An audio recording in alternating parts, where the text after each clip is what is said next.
À l'arrêt de bus, nous étions seuls. Alors vous êtes français? De Normandie. J'ai baissé le menton en signe d'entendement. Vous connaissez? A-t-il demandé. J'ai lu Maupassant. Il s'est tourné vers moi. Vous la voyez comment? J'ai réfléchi. Belle, un peu triste. Ma Normandie n'est plus celle de Maupassant. Peut-être, mais c'est comme Sokcho.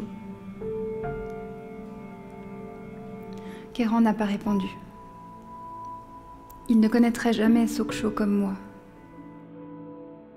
C'est vrai que j'ai grandi d'abord en France, mais ensuite principalement dans le Jura, mais avec une enfance complètement teintée de la culture traditionnelle coréenne, avec la nourriture, la langue, les fêtes traditionnelles. Mes grands-parents aussi en Appenzell, mais qui parlaient coréen avec moi.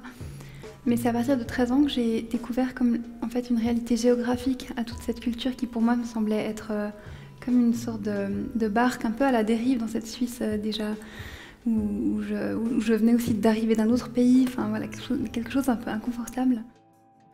Le vertige de Schütz est dans sa tête, comme la clé plongée dans les profondeurs d'une poche. Trouvera-t-il la serrure faisant défaut à sa mémoire? Il marche vers son premier domicile, une grande maison bourgeoise de la seconde moitié du XIXe siècle bordant une avenue étroite à la limite sud du village. J'étais à l'époque un peu enragé par cette idée d'écrire absolument, alors que c'est le contraire maintenant, dans le sens où je me dis encore un, pourquoi? Enfin, je veux dire, il faut... j'ai de la peine à trouver la nécessité d'encore un livre. Mais comme je vis depuis, je peux quasiment dire l'adolescence, en fait, avec cette idée presque obsessionnelle d'écrire, ça fait un sacré vide. Donc il y a quand même un risque assez important d'en écrire encore un. Je crois que quand on écrit, c'est d'abord une peur du temps qui passe et puis un besoin assez fou d'ancrer quelque chose. Comme aussi pour... Enfin, en tout cas pour moi, comme pour prouver une forme d'existence sur la Terre, je crois.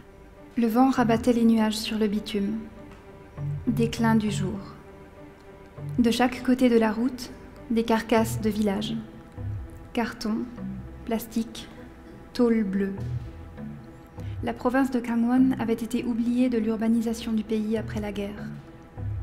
J'ai demandé à Kéran d'accélérer, sans quoi nous arriverions trop tard pour la visite. Je lui traduisais les panneaux indicateurs. Au moment de monter dans la voiture, je lui avais donné les clés. Je détestais conduire, n'avais jamais eu l'intention de le faire pour lui. Il s'en était réjoui. Le deuxième texte, je l'ai bâti autour d'images et de scènes très fortes, mais qui étaient complètement disparates, qui à première vue n'avaient aucun lien entre elles.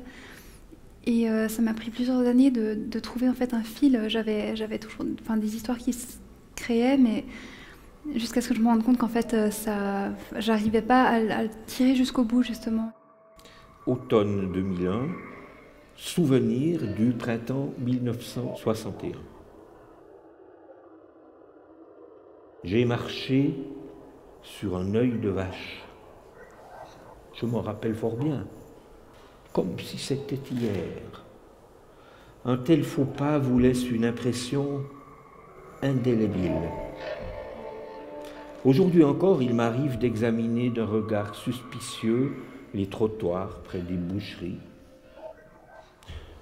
Je devais avoir 10 ou 11 ans. C'est à peine si je me souviens des types portant de grands tabliers de caoutchouc et de cuir rouge de sang, tellement affairés à scier des carcasses qu'ils ne nous voyaient pas.